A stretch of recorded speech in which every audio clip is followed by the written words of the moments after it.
Dr. Wairegi, I keep wondering what your first encounter with Britam was. Good question.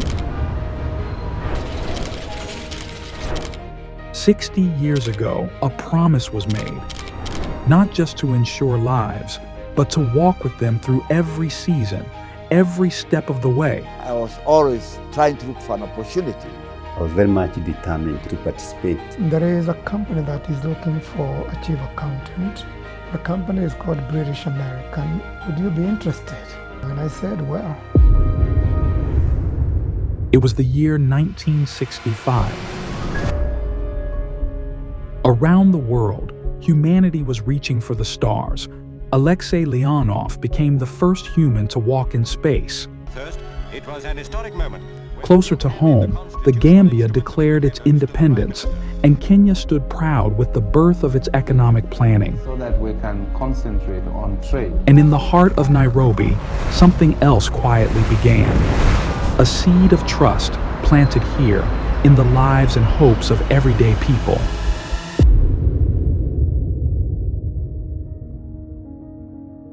What began as a bold ambition would one day shape generations, because these founders saw a future in which Africans protected what they built, grew what they earned, and ensured the dreams of tomorrow.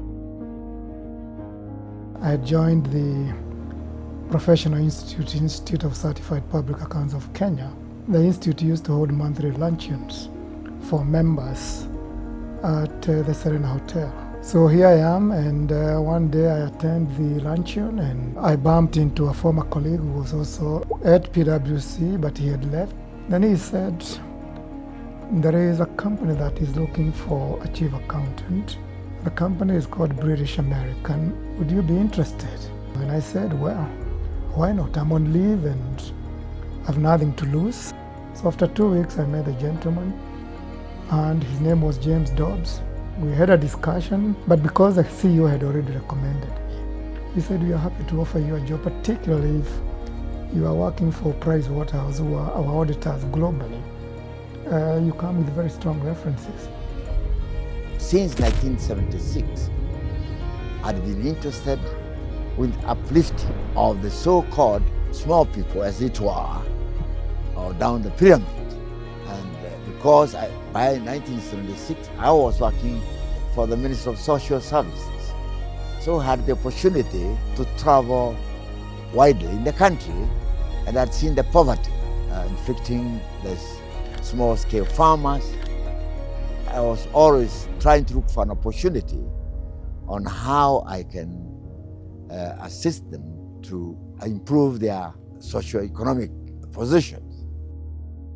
When I finished my MBA degree from Switzerland in 1979, I was very much determined to set up financial institution groups in this country. I was very keen to enter the financial services sector. So my desire was not just to own that type of a group, but also to participate in associate companies which would complement what I was doing as an owner of a financial institution.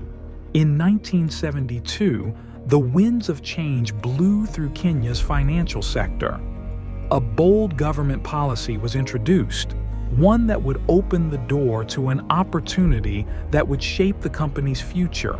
At the time I was joining the company, the Kenya government also had come up with a new legislation.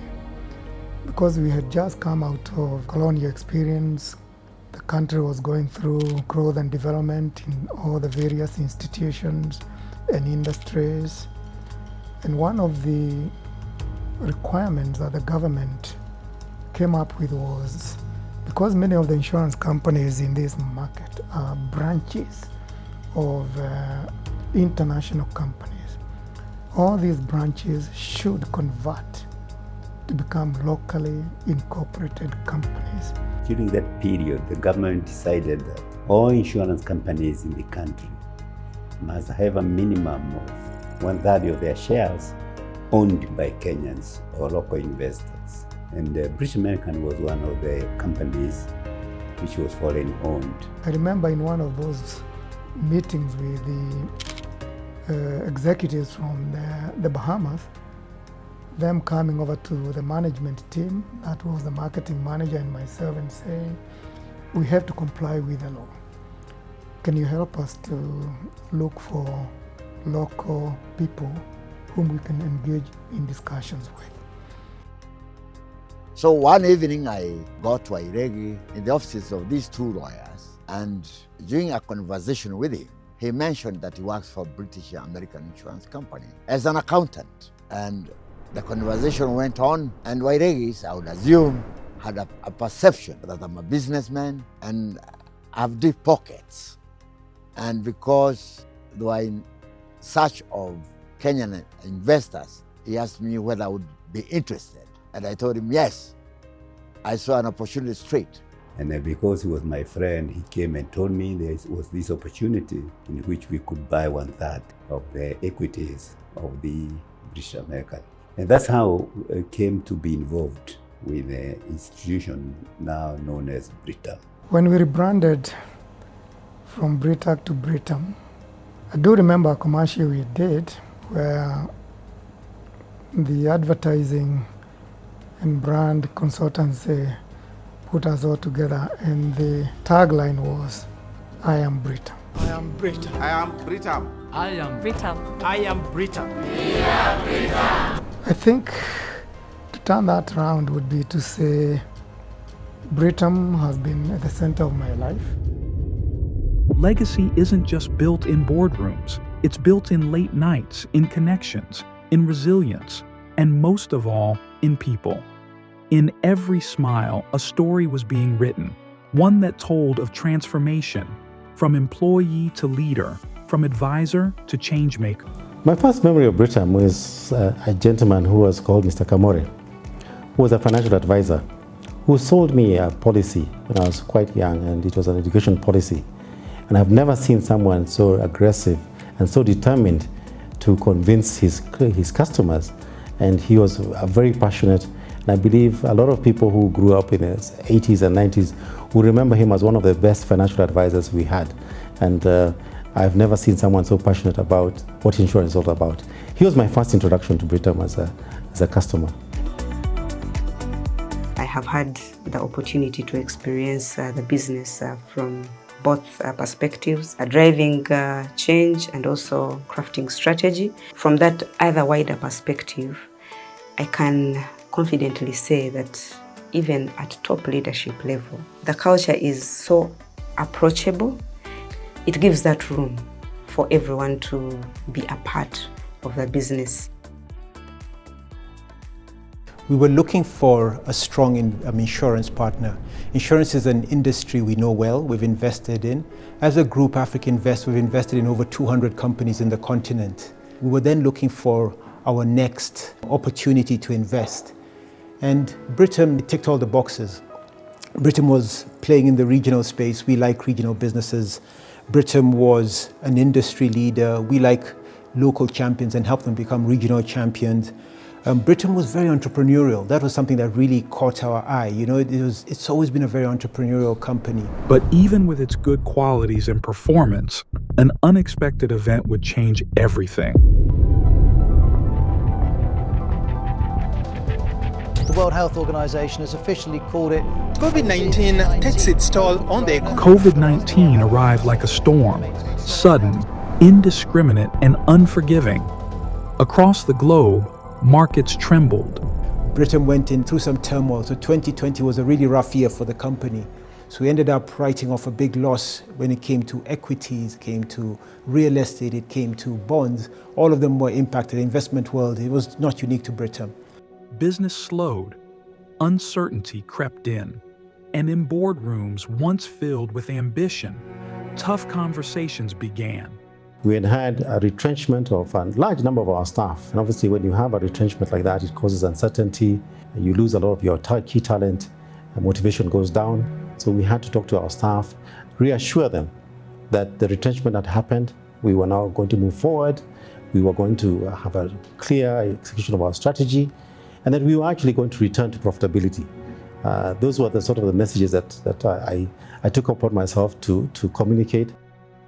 From the ashes of that crisis, something powerful emerged: resilience, the kind that cannot be taught, only revealed. Britam didn't just survive, it reimagined itself. By just focusing on our customers, that we have been able to move the dial. We've been able to move the dial in terms of our response from customers, the loyalty that we get from customers. We track our net promoter scores in a very detailed way. So already over the last years, we did a lot in just terms of listening, on doing surveys, on trying to understand the customer's needs even better. And only based on this good understanding, you can then tailor products, but also the services to those needs. My friends, my relatives, quite a number of them are with Britam, and I think we are comfortable. I recommend it to my friends, I recommend it to my neighbors here. Everywhere I go, even if we go for gathering, I have to be given a place to talk about Britam. So I've become part of you. I've become part of you, and I don't think there's anybody who will remove me from Britam. Nobody. Digital transformation accelerated, customer care evolved, and a renewed culture focused on empathy, agility, and excellence took root. Then, in September 2022, a seasoned steward returned to its helm. A name familiar yet renewed, Tom Gatogo, stepped in as Group Managing Director and Chief Executive Officer, officially taking the reins.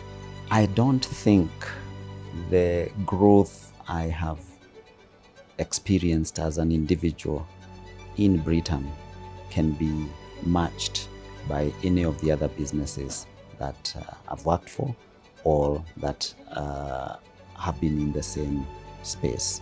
The daring, the going for it, the colleagues, that has created an environment where I honestly believe there isn't anything I can't do. And there isn't any goal that as a business and even as an individual that I can't go for. Britam has certainly influenced my path and my approach to life, where I know without a doubt that if you set your mind on it, you can achieve it. By 2023, profits had surged by 65%. Brand value climbed by 35%. 2021, the company bounced back into profitability, 1.2 billion. 2022, 2.9 billion. 2023, 4.8 billion. 2024, 7.3 billion. These are all profitability numbers, which was very strong performance. In fact, in 2024, last year, Britam outperformed a lot of banks, tier one banks even. And we expect, and Britam is now the most profitable insurance company in the market.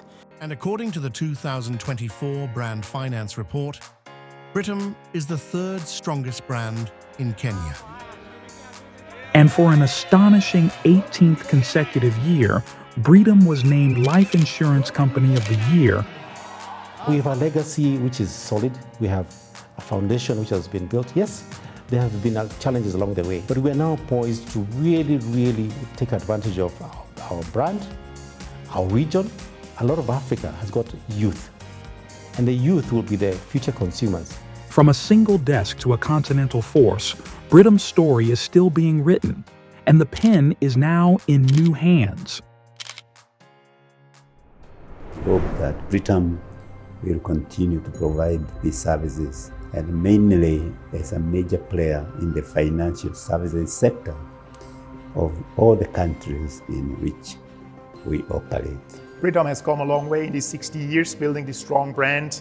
I'm really excited to see what bright future is ahead of this organization, building on these strengths, but then really scaling the business to many more customers across this region with the capabilities, with technology, with data, with the right culture. There's so many more customers that we can serve in a trustworthy way. 60 years from now, Britam's going to be what Ping An is to China, the biggest player in China, biggest player globally, and it's a tech player. It's in banking, it's in insurance, it's in asset management. We will be one of the leading underwriters in Africa, without doubt.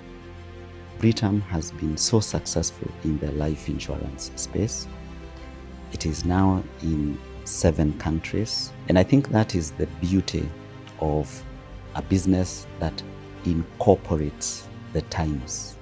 A company that is not just fixated on today, but it also, in fact, the board and management spend a lot of time looking into the future and strategizing on how the business can continue being relevant and serving customers well into the future. And to be honest, that's one of the reasons why I keep believing that this is actually not it. We have been successful. We will even continue to be a lot more successful. 3, 2, 1.